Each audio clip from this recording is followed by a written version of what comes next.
ही दृश्य कोणत्या डम्पिंग ग्राउंडची नाही, तर ही आहे मुंबईची ओळख असलेली जुहू चौपाटी. मुंबईची सागरी किनारपट्टी पाहण्यासाठी ज्या चौपाटीवर पर्यटक यायचे त्या चौपाटीची ही अवस्था पहा. संपूर्ण चौपाटी आज कचऱ्याच्या विळख्यात अडकली गेली आहे. प्लास्टिकच्या कचऱ्याचा ढीगच्या ढीग इथं लाटांसोबत येऊन जमा होतोय. हळूहळू ही चौपाटी या प्लास्टिकच्या कचऱ्याने व्यापून जाते आणि चौपाटीचा अंत होतोय. त्या जागी तयार होतोय कचऱ्याचा ढीग.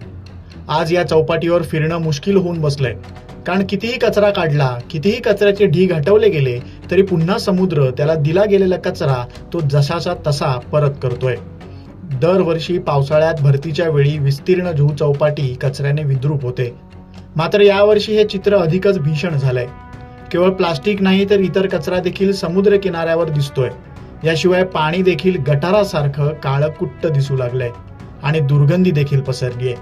मुंबई महानगरपालिकेकडून दररोज या भागातील समुद्रातून वाहून आलेला कचरा उचलला जातो, मात्र तरी देखील दिवसागणिक हा कचरा वाढत जातोय. आता आकडेवारी सांगायची झाली तर मुंबई महानगरपालिकेनं 9 जुलै ते 19 जुलै 2026 या कालावधीमध्ये समुद्र किनारा स्वच्छता मोहीम राबवून तब्बल 2499 मेट्रिक टन कचरा गोळा केला होता.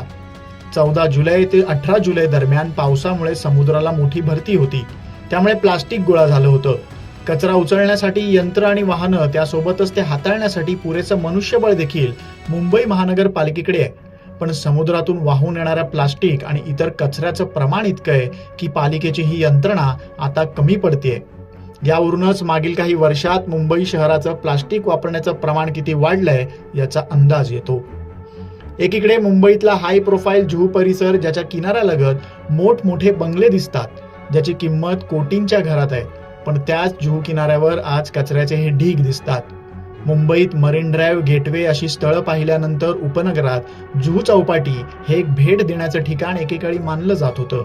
त्या जुहू चौपाटीवर आता कोणी पर्यटनासाठी येणं मुश्किल होऊन बसलंय, कारण इथं भेट दिल्यावर वाळू समुद्राआधी दर्शन होतं ते कचऱ्याचं.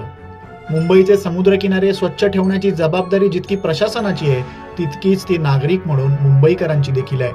त्यासोबतच प्लास्टिक वापराच्या प्रशासकीय धोरणाची देखील आहे, कारण चौपाटीवर येणारा हा इतक्या मोठ्या प्रमाणातील कचरा हा काही चौपाटीवर टाकला गेलेला कचरा नाही, तो नदी नाल्यांतून समुद्रात आलेला कचरा आहे, ज्यावर आजही काहीच आणि कुणाचंच बंधन नाहीये. त्यामुळे व्यापक स्वरूपात या समस्येकडे पाहणं खूप महत्वाचं आहे. तुम्हाला काय वाटतं? तुमचं मत कमेंट करून सांगा. लोकमत मुंबईसाठी निधी पेडणेकरचा रिपोर्ट.